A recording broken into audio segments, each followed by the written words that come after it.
अस्सलामुअलैकुम। मेरा नाम डॉक्टर अरशद है और मैं कंसल्टेंट ऑर्थोपेडिक सर्जन हूँ। आज की वीडियो में हम शोल्डर इम्पिंजमेंट सिंड्रोम के बारे में बात करेंगे कि इसकी क्या कॉजेज हैं, क्या अलामत हैं, क्या इसकी फिजियोथेरेपी और क्या इसका ट्रीटमेंट है। शोल्डर इम्पिंजमेंट सिंड्रोम को समझने के लिए हम इस एक एक्सरे की तरफ चलते हैं। ये शोल्डर जॉइंट का एक्सरे है। इसमें ये जो हमारी क्लेविकल बोन है, वैसे तो इसका फ्रैक्चर भी है, लेकिन आप इसको इग्नोर करें। हम इस हुक्नुमा जो ये जो प्रोसेस है ना क्लेविकल का, इसको फोकस करें। ये इसको हम एक्रोमियन कहते हैं। ये जो एक्रोमियन है, इसके नीचे ये सब एक्रोमियल स्पेस है। ये सब एक्रोमियल स्पेस है और ये एक्रोमियन प्रोसेस है। ये क्लेविकल यानी कि कॉलर बोन का एंड प्रोसेस है, बाहर वाली साइड।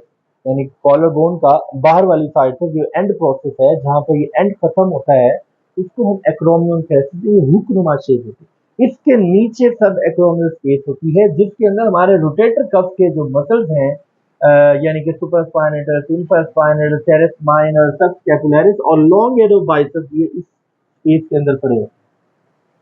तो जब हम शोल्डर की अबडक्शन करें, यानी कि हमारे इस प्लेन के अंदर शोल्डर को ऊपर उठाएं, इस प्लेन के अंदर बहुत अर्से तक हम इसको उठाते रहें, यानी कि कुछ प्रोफेशन हैं, कुछ प्लेयर्स हैं, एथलीट्स हैं, या कुछ ऐसे प्रोफेशन से रिलेटेड लोग हैं जो कि ओवरहेड एक्टिविटी बहुत ज़्यादा करते हैं, हाथ को बहुत ज़्यादा सर से ऊपर वाले लेवल पर लेकर जाते हैं। तो ये क्रॉनिकली बहुत अर्से तक इसको कर करके माइक्रो ट्रॉमा हो जाता है हमारे उस सुपर स्पाइनेटस टेंडन का इस स्पेस के अंदर रहकर और इस एक्रोमियन प्रोसेस के अंदर रब होकर। तो ये जब ये है हमारा शोल्डर बोन का, ह्यूमरस बोन का ये शोल्डर हेड है, ठीक है, हेड।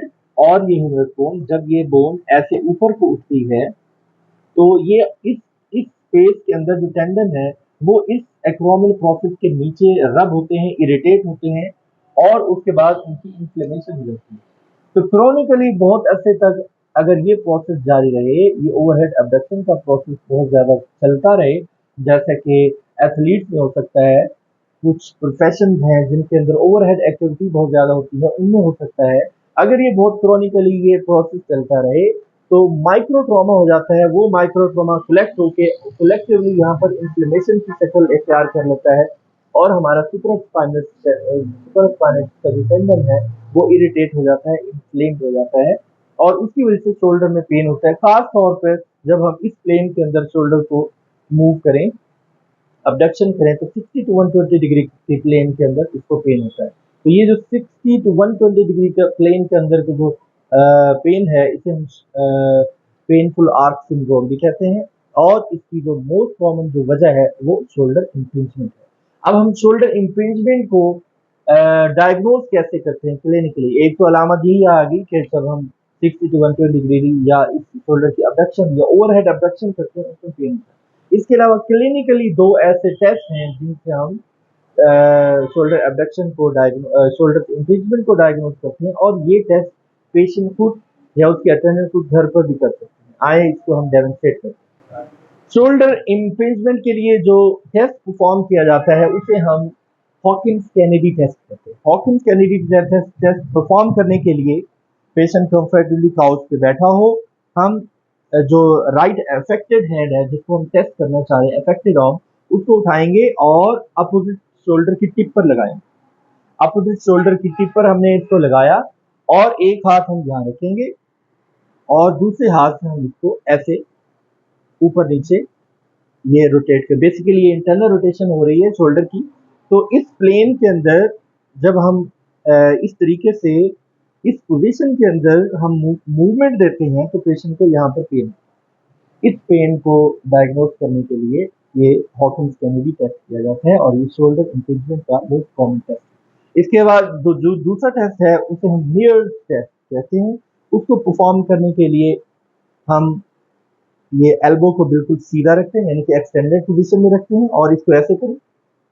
ये फुट जो हमारा फोर आर्म है, इसको प्रोनेटेड होना चाहिए, और इस प्रोनेटेड पोजीशन में पैसिवली जो एग्जामिनर है, वो बाजू को ऊपर उठाए। ये देखिए, अब ये एल्बो एक्सटेंडेड है, फोर आर्म प्रोनेटेड है, और पैसिवली पेशेंट खुद अपने जोर से नहीं उठाएगा, एग्जामिनर उठाएगा, और इस तरह ऊपर लेकर जाएंगे तो यहाँ पर पेन। इसके अलावा जो तीसरा है वो वही है जो पेनफुल आर्क सिंड्रोम है। पेनफुल आर्क सिंड्रोम का मतलब ये है कि 60 to 120 डिग्री तक जब हम शोल्डर की एबिडक्शन करते हैं तो वो हमारा शोल्डर जॉइंट है वो पेनफुल हो जाता है। So once the shoulder impingement has been diagnosed, then we go towards treatment. Shoulder impingement के ट्रीटमेंट की अगर हम बात करें तो 90% ऑफ द केसेस में हम शोल्डर इम्पिंजमेंट को नॉन ऑपरेटिवली यानी कि कंजर्वेटिव तरीके के साथ इसका इलाज करते हैं, जिसमें हम non steroidal anti inflammatory drugs यानी कि एनसेड्स देते हैं, मतलब रिलैक्सेंट दे सकते हैं, कैल्शियम विटामिन डी दे सकते हैं और लोकल एनाल्जेसिक क्रीम दे सकते हैं जो कि मसाज करने के लिए होती हैं और वो दर्द में इफेक्टिव होती हैं।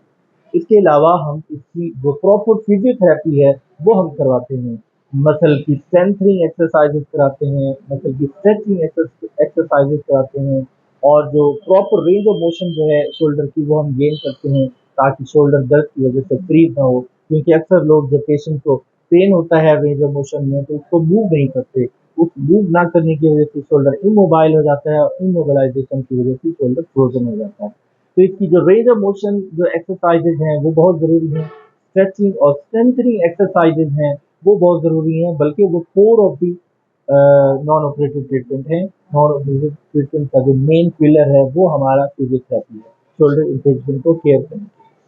नंबर सेकंड ऑप्शन इज कि समटाइम हमारा नॉन ऑपरेटिव ट्रीटमेंट जब फेल हो जाए या पेशेंट को कोई अच्छा रिस्पॉन्स न मिले तो हम सब एब्डोमिनल पेन के अंदर कॉर्टिकोस्टेरॉइड इंजेक्शन लगा। ये जो स्टेरॉइड इंजेक्शन है ये एंटी इंफ्लेमेटरी एक्ट करता है और हमारी जो पत्थरों की जो सोजिश आई हुई होती है उस स्वेलिंग को, उस इंफ्लेमेशन को, उस सोजिश को ये ठीक करता है और हमारा पेन